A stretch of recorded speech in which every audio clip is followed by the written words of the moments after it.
आज हम बात करेंगे मालदीव्स की। एक ऐसा देश जहां लोग सीरीन बीचेस और एक्साइटिंग वाटर एक्टिविटीज के लिए जाते हैं, क्योंकि अपने देश में एक्साइटिंग वाटर एक्टिविटीज के लिए हमको यहाँ जाना पड़ता है।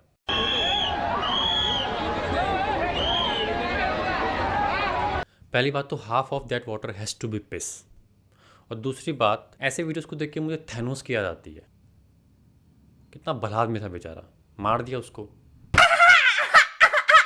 तो मालदीव्स हिंद महासागर में स्थित एक छोटा सा देश है। कितना छोटा? बहुत छोटा। बहुत कितना? इतना कि मैप पे भी ढंग से नहीं दिखता। ये है मालदीव्स। देखा? Let's zoom in.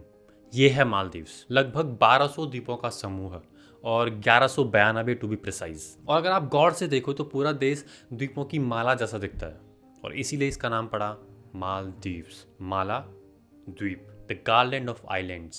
However, I should mention here, not everything needs to be named after their appearance. क्योंकि अगर ऐसा होता तो भारत के ईस्ट में रहने वाले लोगों को हम चाइनीज बोलते, वेस्ट में रहने वाले लोगों को अरब कहते, नॉर्थ में रहने वालों को व्हाइट कहते और साउथ में रहने वालों को अफ्रीकन्स कहते। लेकिन हम ऐसा नहीं कहते क्योंकि हम चूतिए नहीं हैं। चूतिए से याद आया, पिछले साल 17 नवंबर को मालदीव के राष्ट्रपति मोहम्मद मुइज़ू ने देश की कमान संभाली, और तभी से भारत और मालदीव के रिश्तों में खटास सी आ गई है। लेकिन ये खटास एकदम से नहीं आई। और अगर आपने कभी दही जमाया होगा तो आपको पता होगा कि खटास एकदम से नहीं आती। It takes time for souring to develop. पहले आपको दूध में खटाई मिलानी पड़ती है, फिर उसको गर्मी देनी पड़ती है, और तब जाके उसमें लैक्टोबैसिलस बैक्टीरिया का कल्टीवेशन होता है, विच टर्न्स मिल्क सार एंड इनटू कर्ड। तो भारत और मालदीव के खट्टे होते रिश्तों की कहानी का लैक्टोबैसिलस बैक्टीरिया है अब्दुल्ला यमीन, और वो गर्मी है चाइना। अब इन दो कैरेक्टर्स पे हम बाद में वापस आएंगे, लेकिन पहले देखते हैं कि हम मालदीव्स के बारे में क्यों बात कर रहे हैं। मतलब इतना छोटा सा देश है, कुल 6 लाख लोगों का देश है। इतने लोग तो हमारे यहाँ जेसीबी खुदाई देखने के लिए इकट्ठा हो जाते हैं, और इतने लोग तो हमारे यहाँ शाहरुख खान के घर के आगे खड़े मिल जाएंगे। Now the logical reasoning question is this: अगर शाहरुख खान के घर के आगे जेसीबी की खुदाई चल रही है तो कितने लोग इकट्ठा होंगे? एंड द आंसर इज बैगन।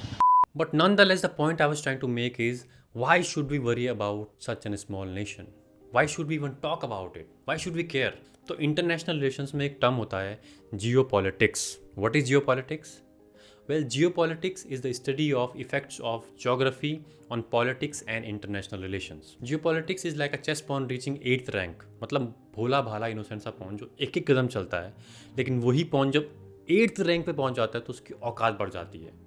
And that's exactly what geopolitics do to countries. तो मालदीव्स एक छोटा सा देश है, लेकिन ये छोटा सा देश इंडियन ओशन में एक ऐसे ट्रेड रूट पर स्थित है जहां से चाइना का 80% तेल आता है। भारत का 50% व्यापार और 80% ऊर्जा जरूरतें इसी ट्रेड रूट से पूरी होती हैं। And that is what promote this island nation from a small country to a playground of geopolitical rivalry between India and China. Now before I go back to the khatti dahi analogy I used earlier, which by the way could be a very good name of a Kangana Ranaut movie, Khatti Dahi, directed by Rakesh Roshan, coming soon in your nearest parliament. But let's take a very short look at Maldives political history. Maldives 1965 में British शासन से पूरी तरह आज़ाद हुआ। 1968 में सल्तनत ख़त्म करके एक नया रिपब्लिक बना।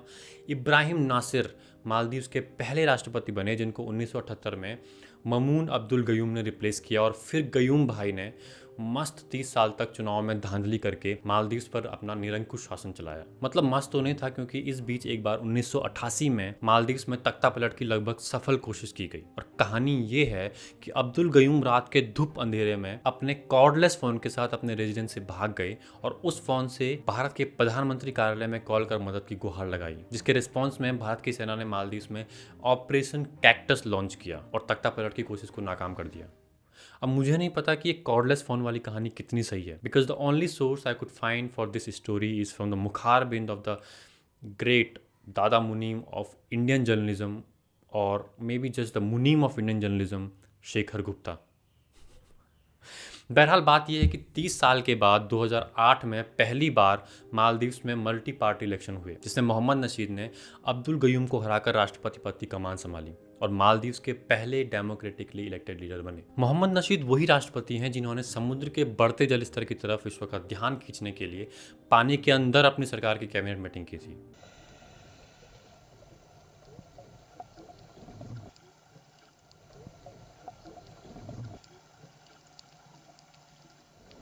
वैसे इस हिसाब से मुझे लगता है कि हमारी सरकार को भी नॉर्थ कोरिया में कैबिनेट की बैठक कर ही देनी चाहिए, you know, just to raise awareness against dictatorship. So Mohamed Nasheed was quite a progressive democratic leader. उन्होंने मालदीव की लोकतांत्रिक संस्थाओं को मजबूत किया और पहले से ही मधुर भारत मालदीव संबंधों को और मधुर बनाया। इस मधुरता का अनुमान आप इस बात से लगा सकते हैं कि मोहम्मद नशीद के लिए भारतीय प्रधानमंत्री ने पिछले महीने एक प्रेस कॉन्फ्रेंस में कहा, प्रेस कॉन्फ्रेंस तो प्रधानमंत्री ने पिछले 10 साल से नहीं की, सॉरी, एक न्यूज कॉन्क्लेव में कहा, नसीब मेरा बहुत पुराना दोस्त है तो मैं उसे कुछ भी कह सकता हूँ। वाह, क्या हंसी खुशी का माहौल है।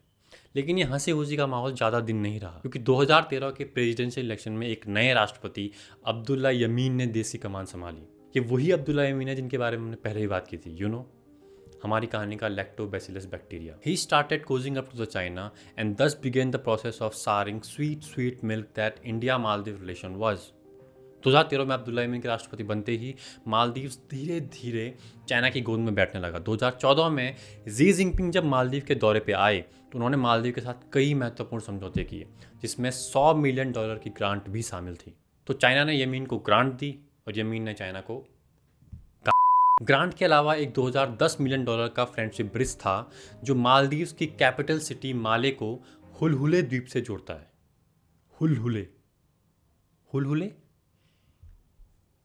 ये पहले कहीं सुना सा लग रहा है। यहाँ पे गौर करने वाली बात यह है कि हुलहुले द्वीप पे मालदीव का मुख्य इंटरनेशनल एयरपोर्ट है, जिसकी देखरेख की जिम्मेदारी पहले भारतीय कंपनी के पास थी और जी की इस यात्रा के दौरान इस एयरपोर्ट को भी चाइनीज कंपनी को सौंप दिया गया। लेकिन इस सब के बीच सबसे बड़ा झटका मालदीव के लोकतांत्रिक मूल्यों को लगा, जो कि होना था if you are getting in bed with China. बहरहाल फिर आया 2018 और एक बार फिर मालदीव की हवा बदली। अब्दुल्ला यमीन, जो कि करप्शन और तानाशाही के आरोपों से जूझ रहे थे, उनको हराकर इब्राहिम मोहम्मद सोली मालदीव के नए राष्ट्रपति बने, जो कि मोहम्मद नशीद के मित्र थे और इंडिया फर्स्ट पॉलिसी के पक्षधर भी। तो उन्होंने राष्ट्रपति बनते ही अब्दुल्ला यमीन द्वारा भारत मालदीव रिश्तों में फैलाए गए गोबर को समेटना शुरू कर दिया। वो अपनी पहली विदेश यात्रा पे भारत आए, जहां भारत ने मालदीव को $1.4 बिलियन की आर्थिक सहायता देने का वचन दिया। वचन दिया कौन लिखता है आजकल? सोली के दिए गए बयानों से साफ था कि अब्दुल्ला यमीन की सरकार ने चाइना को फायदा पहुंचाने के लिए राजकीय कोष को भारी नुकसान पहुंचाया है। राजकीय कोष? अभी ये स्क्रिप्ट बी.आर. चोपड़ा ने लिखी है क्या? प्रेसिडेंट सोली के शपथ लेने के साथ ही कुछ रिपोर्ट्स ऐसी आई जिनमें कहा गया कि भारत ने मजबूत सुरक्षा संबंधों के बदले मालदीव को लो इंटरेस्ट लोन देने की पेशकश की है, जिसमें मालदीव में भारतीय सैनिकों की स्थायी उपस्थिति भी शामिल है। भारतीय सैनिकों की स्थायी उपस्थिति मतलब permanent deployment of Indian military. And this brings us to the root of main contentious issue between India and Maldives. राष्ट्रपति सोली द्वारा किए गए भारत मालदीव संबंधों को आधार बनाकर मालदीव्स में अपोजिशन लीडर ने इंडिया आउट कैंपेन को हवा देनी शुरू कर दी। And guess who were leading this campaign? The poster boy of China, Abdulla Yameen. India out campaign ने मोमेंटम पकड़ना शुरू कर दिया, जिसकी परिणति पिछले साल प्रेसिडेंशियल इलेक्शन में इब्राहिम मोहम्मद सोली की हार के रूप में हुई। लेकिन गेस करो जीता कौन? अब्दुल्ला यमीन? नहीं, लेकिन उसी का सपोर्ट किया हुआ candidate Mohamed Muizzu, who rode on the India out campaign and place to drove Indian military out of the country. और ये इंडियन मिलिट्री का चक्कर क्या है, इस पर भी बाद में बात करेंगे। लेकिन मोहम्मद मुइजू के प्रेसिडेंट बनते ही उनके द्वारा लिए गए स्टेप से साफ हो गया था कि India out was not just a political slogan for him, but his serious approach towards India and his love for China. Because in November, Muizu became the president, and in December, he skipped a key meeting held in Mauritius called the Colombo Security Dialogue, which focuses on the security concern in Indian Ocean region. Sri Lanka, India और Mauritius meeting में थे, लेकिन Maldives meeting में नहीं था। राष्ट्रपति मुइजू ने भारत और मालदीव्स के बीच हुए हाइड्रोग्राफी सर्वे एग्रीमेंट को भी रद्द कर दिया। वो अपनी पहली विदेश यात्रा पे चाइना गए, which is a snub to India because it was customary और traditional for Maldive president to come to India for their first official visit, जिसे कि अब्दुल्ला यमीन ने भी नहीं तोड़ा था। But I guess new generation does not believe in custom, जो कि सही भी है, and that is not really a big deal. लेकिन फाइनली मोहम्मद मुइजू ने 10 मई तक भारतीय सैनिकों को मालदीव छोड़ने का अल्टीमेटम दिया, जो कि अब पूरा कर दिया गया है और भारत ने मालदीव में पोस्टेड अपने 76 सैनिक वापस बुला दिए। And so Maldives has come a long way from 1988 when their president called Indian military in, to 2024 when their president is telling Indian military to go out. But the question is कि ये भारतीय सैनिक मालदीव में क्या कर रहे थे?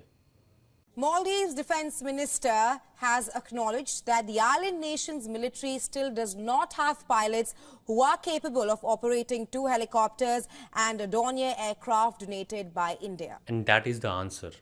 इंडियन मिलिट्री वहाँ उन हेलीकॉप्टर्स और प्लेन्स को ऑपरेट करने के लिए गई थी जो भारत ने डोनेट किए थे, विच by the way were used for emergency services.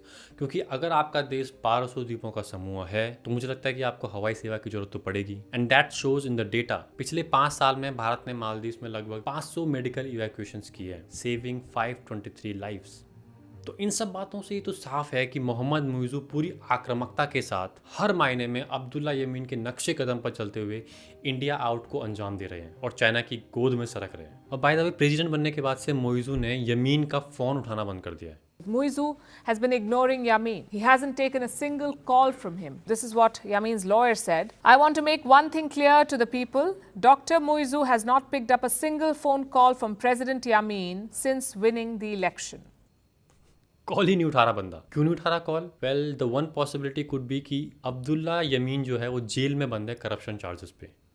तो हो सकता है कि किसी ने सपोर्ट के बदले में किसी को वचन दिया हो या किसी को प्रॉमिस किया हो कि मैं तुम्हें जेल से छोड़ दूंगा, and now the guy is not picking up the phone. मतलब टिपिकल ह्यूमन ना, स्वार्थी मनुष्य, काम निकलने के बाद फ़ोन उठाना बंद कर दिया। लेकिन इस सब के बीच भारत कैसे रिस्पॉन्ड कर रहा है? Well aside from the diplomatic anti, we responded in rather unusual way. हम सबको पता है कि हमारे प्रधानमंत्री जी को फोटो खिंचवाने का कितना शौक है और वो सोशल मीडिया पे भी खूब एक्टिव रहते हैं। तो 4 जून 2024 को प्रधानमंत्री जी ने अपने लक्षद्वीप यात्रा की कुछ मासूम सी फोटोज़ अपने ट्विटर हैंडल पे अपलोड की, जिसमें वो बीच पे बैठे हैं, स्नॉर्कलिंग कर रहे हैं, पानी से बाहर निकल रहे हैं।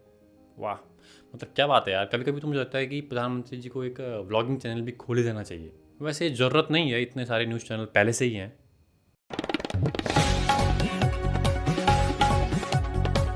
बहरहाल इन तस्वीरों को देख के समंदर पार कुछ लोगों को मिर्ची लग गई। Maldivians started dissing Indian PM on Twitter. Why? Well one thing is they might have perceived India's PM Lakshadweep visit as a challenge to Maldives tourism, and second it's Twitter. मतलब कभी गए हो आप ट्विटर पे? डिसिंग इसके खून में है। मतलब एक अच्छा खासा शांत आदमी भी अगर आधा घंटे ट्विटर पे बैठे तो गर्म हो जाएगा। और यहाँ पे अच्छा खासा शांत आदमी से मैं अपनी बात कर रहा हूँ। विंस्टन चर्चिल इज अ बिच। किसने कहा था? गांधी ने कहा होता अगर उसके टाइम पे ट्विटर होता। That's how much it riles you up, but that is not the problem. Common Maldivians dissing PM is not a problem. लेकिन फिर मालदीव्स की एक डिप्टी मिनिस्टर मरियम सियुआना ने पीएम की पोस्ट पे ये कमेंट किया, what a clown puppet of Israel. अब हिंदी में कहावत है उड़ता तीर लेना, लेकिन मरियम ने उड़ता ट्वीट ले लिया, क्योंकि इस ट्वीट के रिस्पॉन्स में इंडिया में बॉयकॉट मालदीव स्टैंड करने लगा। बड़े बड़े सेलिब्रिटीज लक्षद्वीप को एक अल्टरनेटिव टूरिस्ट डेस्टिनेशन के रूप में प्रमोट करने लगे। इस कंट्रोवर्सी के बाद से मेक माई ट्रिप पर लक्षद्वीप को लेके सर्चेस के नंबर लगभग 3-4 गुना बढ़ गए और इज माई ट्रिप ने तो मालदीव के लिए बुकिंग ही होल्ड पे रख दी। Now, in light of the row, in solidarity with the nation, Ease My Trip in fact shared that they were going to suspend all Maldives flight bookings. लेकिन इस पूरे मुद्दे में मैं मालदीव के साथ खड़ा हूँ। You know, how dare a big country like India bully a small tiny nation Maldives. वैसे इस मामले में भारत ने तो कुछ किया ही नहीं था, मरियम ने ही उड़ता ट्वीट लिया था, लेकिन फिर भी how dare Indian celebrity and social media influencers and common man of a big country like India blackmail a small nation like Maldives. लेकिन मालदीव को भी डरना नहीं चाहिए। बता दो इन जिंगोइस्ट भारतीयों को कि मालदीव के टूरिज्म को भारत की कोई जरूरत नहीं। बता दो, बताओ। After all the anti-India rants, after all the insults, Malé is now appealing to Indian tourists. First, their tour operators reached out. They started organizing roadshows in Indian cities. And now the tourism minister is on the job. Listen to what he said. I'm quoting, "Our people and the government will give a warm welcome to Indian arrivals. As the tourism minister, I want to tell Indians to please be part of the Maldives' tourism. Our economy depends on tourism." तो बात ये है कि tourism Maldives की backbone है। पूरा country ही tourism पे चलता है। और मुझे नहीं पता कि आपको धंधे के बारे में कितना पता है, लेकिन अगर आप टूरिज्म का धंधा कर रहे हो the last thing you want to do is piss off tourist. तो मालदीव सरकार ने उनके मिनिस्टर के ट्वीट से उठे बैकलैश के डैमेज कंट्रोल करने की कोशिश की। मरियम सियुआना को सस्पेंड कर दिया गया। उन्होंने एक अपोलॉजी भी ट्वीट की। मालदीव के टूरिज्म मिनिस्टर ने भारत मालदीव के ऐतिहासिक संबंधों की कस्में खाई और भारतीयों को मालदीव आने का न्योता दिया। But the damage was done. तो कुल मिलाकर ये कहना अतिशयोक्ति नहीं होगी कि इस समय भारत मालदीव संबंध अपने इतिहास के सबसे निचले स्तर पर हैं।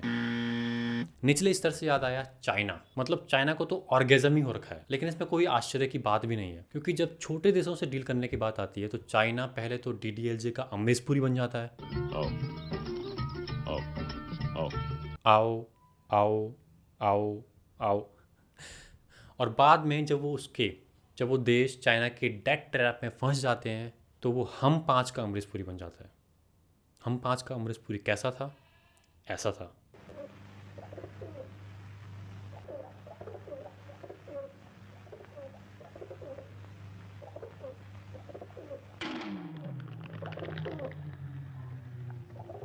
नाश्ता। वाह, पहली बात तो मुझे अपने जीवन में नाश्ते को लेके ऐसी क्लैरिटी चाहिए, और दूसरी बात ऐसे कुछ लोगों की सख्त ज़रूरत है। कहाँ? दिल्ली में, क्योंकि इन कबूतरों ने पूरे दिल्ली में आतंक मचा रखा है और मेरी AC और बालकनी की तो ही मार के रखी है। मतलब महीने महीने सफाई करने वाले आदमी को हर हफ्ते इनकी टट्टी साफ करनी पड़ती है। और मुझे समझ नहीं आता कि ये कोई कॉन्फ्रेंस करते हैं क्या? मतलब सबको मेरे यहाँ आके टट्टी करनी है। मतलब मोहल्ले में इतने सारे AC हैं, इतनी सारी बालकनी है, लेकिन सबको मेरे AC पे ही हगना है। और मुझे तो कभी कभी लगता है कि इन्होंने मेरे AC के ऊपर सुलभ शौचालय खोला हुआ है, क्योंकि आप विश्वास नहीं करोगे, अब मैं झूठ नहीं बोल रहा। परसों मैंने एक कबूतर को पैसे लेते देखा। वो हगने के पैसे ले रहा था औरों से। यार, I tell you man, these pigeons they raise me up.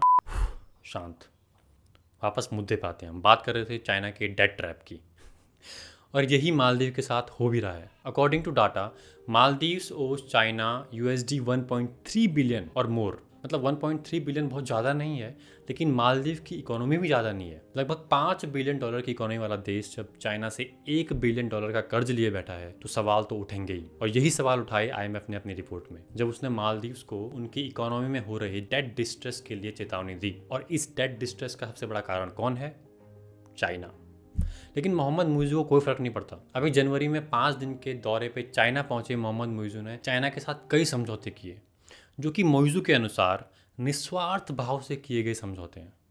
That's what he said, निस्वार्थ भाव। पहली बात तो ऐसी बातें आसाराम बापू के मुंह से अच्छी लगती हैं, और दूसरी बात, चाइना के लिए निस्वार्थ शब्द का यूज़ करना ऐसा है जैसे चाइना के लिए निस्वार्थ शब्द का यूज़ करना। कोई लॉजिक नहीं है इसका। मतलब चाइना की सेल्फलेसनेस के किस्से अगर आपको देखने हैं तो पाकिस्तान की इकोनॉमी को देख लो और श्रीलंका की इकोनॉमी को देख लो। How their economy collapsed, bankrupt हो गए यार वो। They went bankrupt because of their heavy reliance on Chinese loans और इन्वेस्टमेंट। और ये बात चाइना को भी पता है, उसको भी मालूम है ये बात, उसको भी मालूम है। इसीलिए मोहम्मद मुइज़ू के राष्ट्रपति बनने के बाद से ही चाइना मालदीव्स को भारत के खिलाफ भड़का रहा है। उसने अपने नेशनल न्यूज़पेपर ग्लोबल टाइम्स में लिखा कि for India Maldives is just a piece of meat. Really? मतलब हिपोक्रेसी की भी सीमा होती है यार। Just a piece of meat. और मैं चाइना को कहना चाहूँगा कि हम कुत्तों की बात नहीं कर रहे, मालदीव्स की बात कर रहे हैं। So to say just a piece of meat is not at all appropriate. And I wish, काश इन्होंने चमगादड़ को देख के ना कहा होता just a piece of meat. लेकिन सच्चाई तो ये है कि China treats every other small country like a piece of meat. तो सोचना मालदीव्स को है, मालदीव्स की जनता को है और मालदीव्स के लीडर्स को है। Because all joking aside, Maldives is a democratic country जहाँ हर 5 साल में चुनाव होते हैं और लोग सरकार चुनते हैं, तो उनको पूरा हक है अपने देश के लिए निर्णय लेने का। लेकिन एक छोटा देश होने के नाते it has to look for reliable partner. तो एक तरफ है भारत, जो उनका पड़ोसी मुल्क है, डेमोक्रेटिक कंट्री है, और जब भी मालदीव्स को जरूरत पड़ी है, India has always stepped up.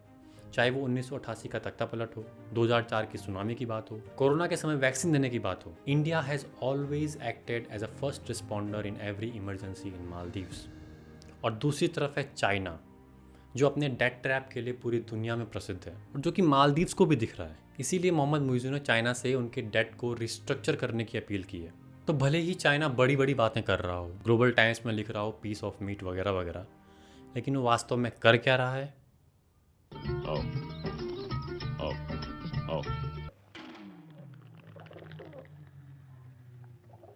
नाश्ता। और आखिर में केवल ये दिखाने के लिए कि मालदीव्स की डेमोक्रेसी भारत की डेमोक्रेसी जितनी स्वस्थ, अलाइव और वाइब्रेंट है, here is a wonderful heart touching clip of Maldives MP from its parliament. Enjoy. Bye.